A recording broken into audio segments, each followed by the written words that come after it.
When I talk about my chronic back pain, I often focus on the lessons learned as opposed to the actual story. I've hesitated to lay it out plainly. I fear being judged, or I simply don't think people want to hear a depressing story about a man in pain. I want to encourage people with my writing, so I say things like, I'm on the path to healing, it's been the greatest teacher of my life, and I wouldn't be who I am without the pain. These are all genuine statements, but there's more to it. Encouragement comes not only from feel-good sentiments. Perhaps more so, it comes from knowing there's somebody out there who feels the way you do. I felt on my own in this for so long, but now I know there are countless others like me who are experiencing something similar. I write this for them. I write this for myself. I write this for anyone who's enduring what they can't understand.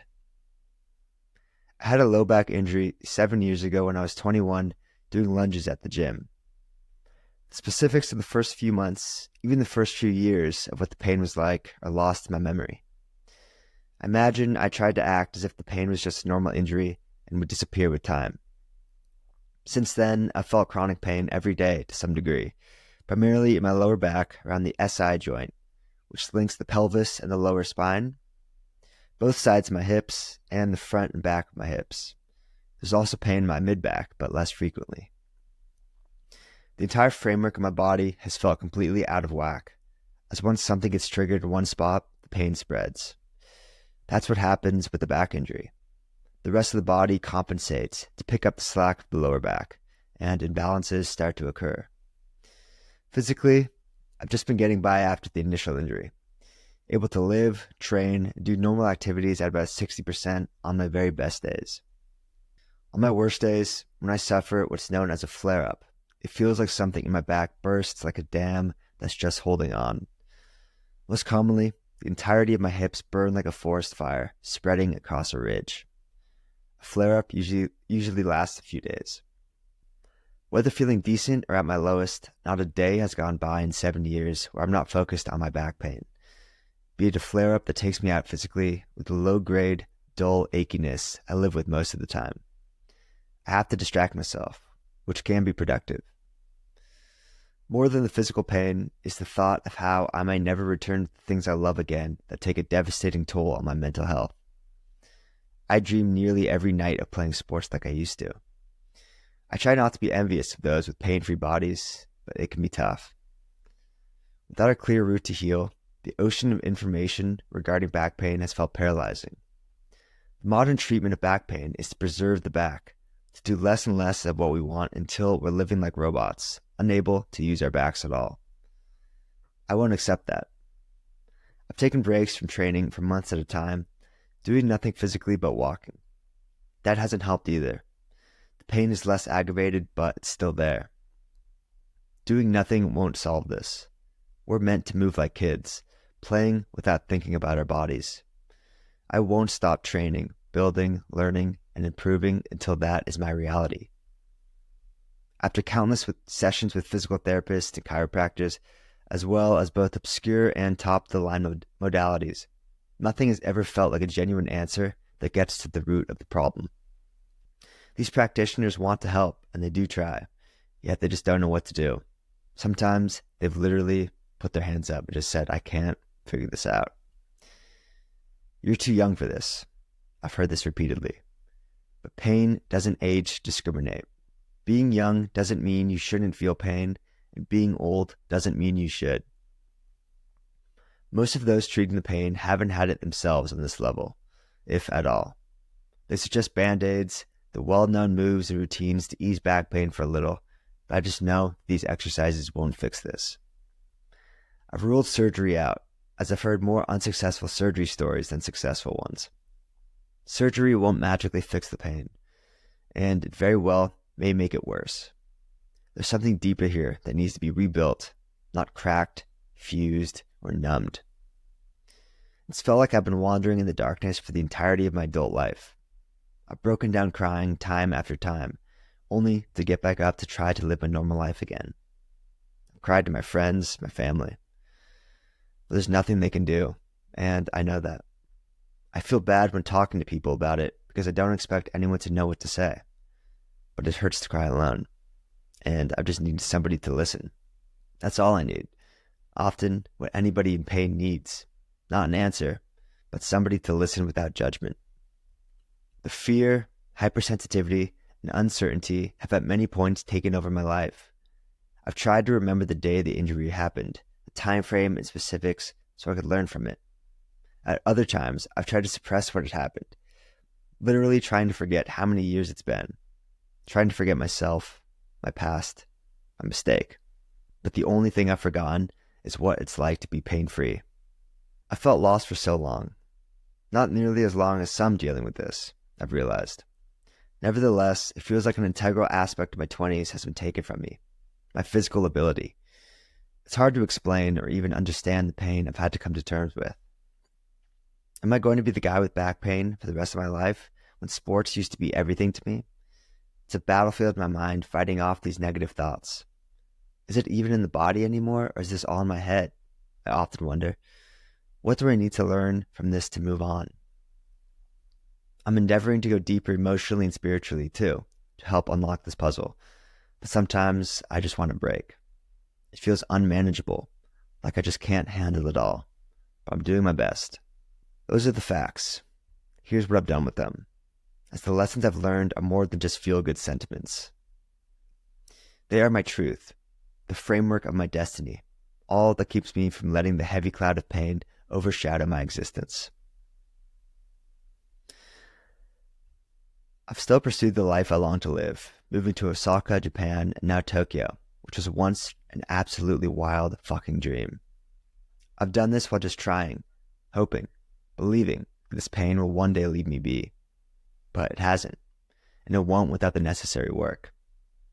I've turned to the blank page, writing incessantly to cope with something I can't understand, for writing has become my guiding light and calling.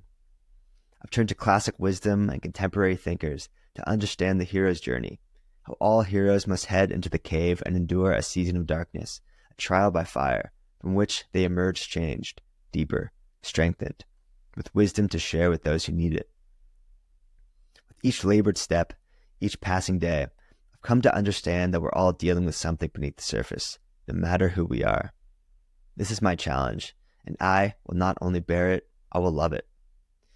In the words of the philosopher Friedrich Nietzsche, my formula for greatness in man is amor fati, a love of fate. The fact that a man wishes nothing to be different, either in front of him or behind him or for all eternity. The years of struggle have been full of not only pain, but the profound meaning which most humans spend a lifetime trying to find. My soul has thirsted for healing, but the pain hasn't stopped me. It has made me. In our challenge lies our destiny. I would not trade this life for any other. Over the years, I've asked, why me? Why me? Because I have what it takes to overcome this.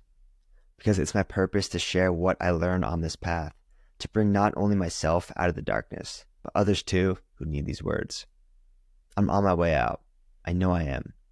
Because by some miracle, I found Brendan Backstrom, aka Low Back Ability, in his back breakthrough blueprint. For the first time, I don't feel alone. Now that I'm in the BBB, I've realized how many others are dealing with this challenge, just like me. Why do I believe in Brendan's philosophy over everything else I've tried in the past?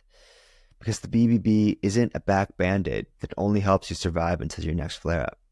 It doesn't promise to be an overnight fix, either. It's a gradual climb out of back pain once and for all, a multi-step journey that takes faith, patience, and sacrifice. That's how I know it's real. Anything worth going for in life takes time and dedication. This route was created by someone who has actually endured the years of pain. He was where I've been at my lowest, at rock bottom, hopeless. But Brendan never gave in. There had to be a way out of pain, but like me and countless others, he couldn't find a path that felt solid beneath him. Why are we told to build every muscle group of the body, but only preserve the low back? He wondered. Starting with a completely broken body, he'd have to forge the path himself. Brendan began an odyssey of learning and healing, and has instilled what he gleaned on his path of overcoming his crippling back pain into a step-by-step, total body transformation. The 3-day-a-week BBB flow targets the lower back directly, yet every move starts out regressed, making it possible to begin the healing journey wherever you are, whether bedridden or near full health, with only a nagging discomfort holding you back.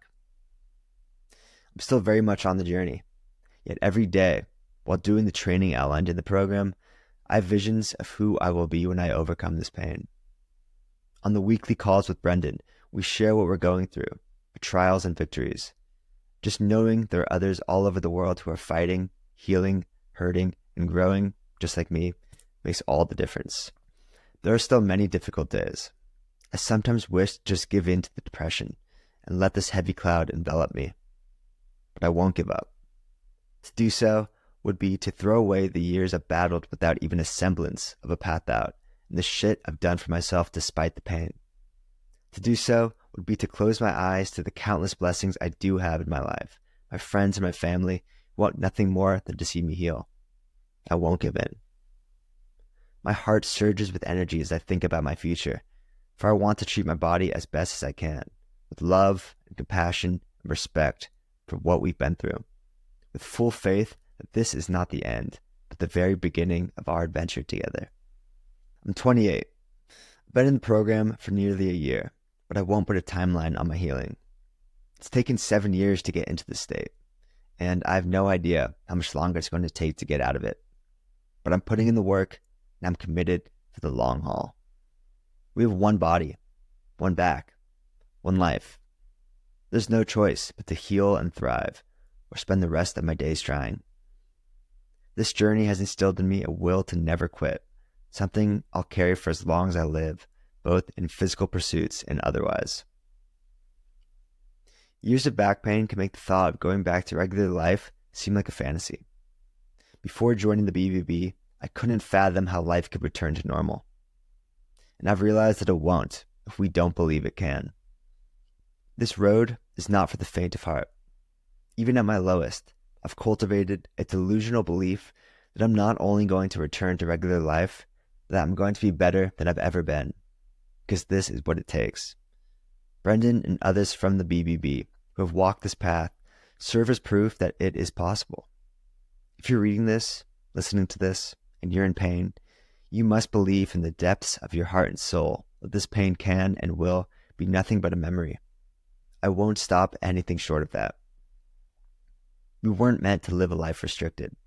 We're meant to soar, but we have to believe we're worthy. We have to believe it's possible.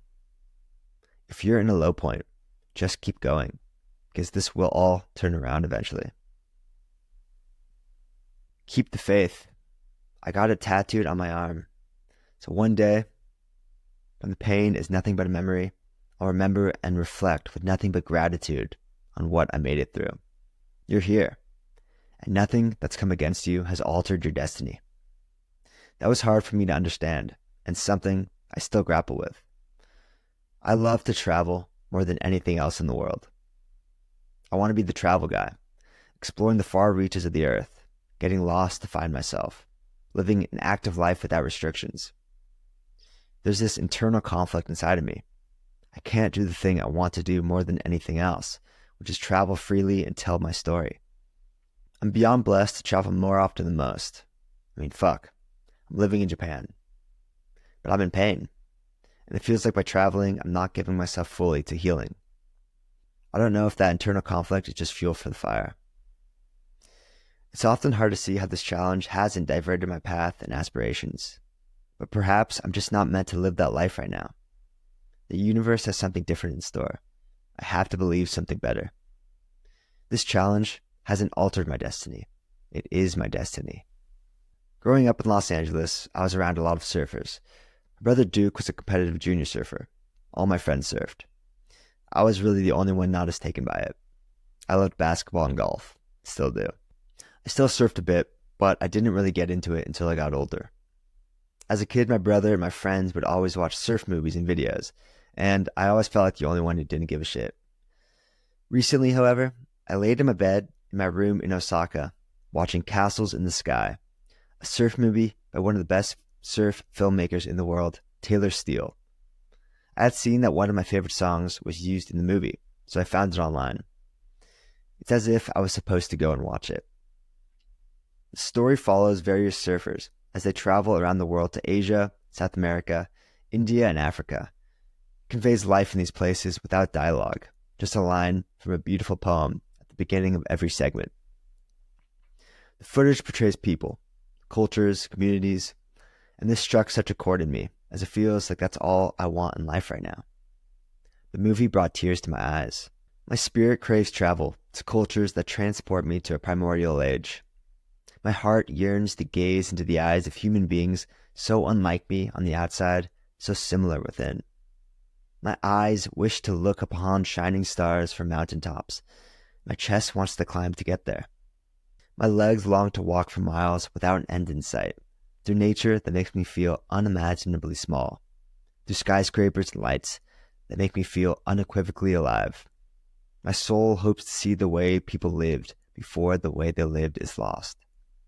The entirety of my being only wishes to fly. I want to travel without the trivialities of our modern day, where I'm not worried about how I look with my shirt off or anxious about keeping up with social media. I want to eat the local food of different regions and drink whiskey by the raging fire in the cold, tea from green and foggy mountains. I want to run along rivers in ancient cities and surf at pristine beaches in remote countries. Right now, I can't. That's why when I do, it will be all the more sublime. As a kid, I could have never imagined that I'd be watching surf movies by myself in my room in Japan 15 years later. It wasn't just the travel footage that hit home. Despite not being an avid surfer like my brother and friends, I still developed an understanding of the sport and the culture. It was an integral part of my life, and as I lay there watching the surf scenes, I couldn't help but yearn for that part of me, such a potent aspect of my childhood and identity. There's nothing like surfing. It's time in the ocean beneath the sun, doing something healthy for the body with friends or alone in the arms of Mother Nature, nourishes the soul like nothing else. I miss it so fucking much. Some of my best memories are the summer days when the waves were small and glassy and we cruised through the clean green water, looking into the misty horizon until the sun burned through. In retrospect, the stars align. We gotta believe there are countless more, waiting to shine. I'm writing these words and speaking these words now to make beauty for the ashes, for if I didn't have this challenge, the fire within wouldn't burn so brightly. Through this pain, I'm gaining perspective. Maybe that's an even trade. Maybe I'm getting the better end of the deal. I will climb Machu Picchu, and I'll walk the Camino de Santiago. I'll have adventures in Scotland and Iceland, New Zealand and Peru. I'll do it. But life is here, and life is now. That may be the greatest lesson that I've learned in all of this. To wish eternally for a brighter future diminishes the only thing we'll ever know, which is the present. Don't let it pass you by, no matter how cloudy it seems.